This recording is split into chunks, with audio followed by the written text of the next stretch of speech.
Tapi semuanya ada fundamental lah. Oh. Tapi crash. Nah dari situ gue belajar, memang lu mau sebagus apapun value investing, kalau crash ya crash. Ya, gitu betul. loh.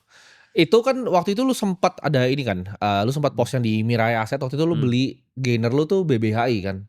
Iya. Alobank. Iya, Nah itu tahun depannya. Ya, tahun depannya setelah Arto kan. Nah, itu Yes. ceritanya gimana? Kalau Arto kan emang Pak Jerry itu orang legend di bankir kan waktu itu. Gue realize begini bro, saham itu kalau di backdoor, lu nggak langsung naik. Tapi ada saham dia di backdoor nih, orang semua pada beli, lalu di titik tertentu itu trader itu nggak sabar. Nah diturunin lu harus sabar. Oke.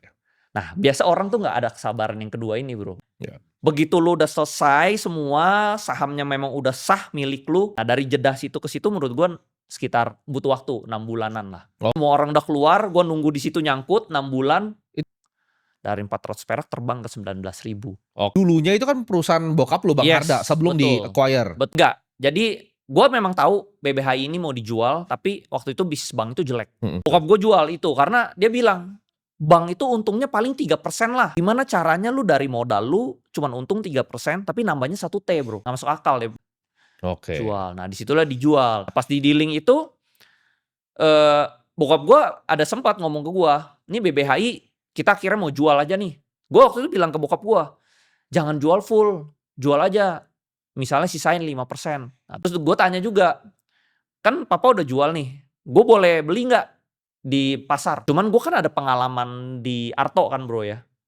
Masa sih dibeli sama pengendali baru, masa pengendali barunya biarin tidur. Nah gue juga berpikir, masa sih tidur? Gue merasa kayaknya mungkin jadi sesuatu ya. Nah tadinya tuh gue jual sedikit Arto, waktu itu harganya BBH itu dijual di 149. Gue beli tuh 200 juta di harga 177. Di harga 177 udah naik juga ya. Ini berapa bulan kemudian dia terbang bro.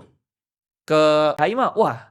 Luar biasa itu. Gue udah luar biasa kaya bro. Iya. Jadi gue nggak tahu juga gitu. Jadi lu walaupun misalnya orang bilang lu insider apa, lu juga nggak tahu bisa segitu. Karena gini ya, teman-teman tuh banyak yang kira bahwa misalnya let's say ada insider, tapi kan kita nggak ngomong insider, let's say ada insider, saham itu nggak segampang itu dikontrol. Nggak segampang itu. Bahkan kalau teman-teman lihat saham-saham yang terbang ya, gue nggak enak sebut emitennya. Beberapa emiten yang terbang, bandarnya tuh targetin sekian nih misalnya, let's say 1.000 lah targetnya, tiba-tiba itu nyampe 3.000 tuh bandarnya bingung sebenarnya. Tapi kalau dia buang sekarang, retailnya udah pinter nih, kabur nih, lari retailnya.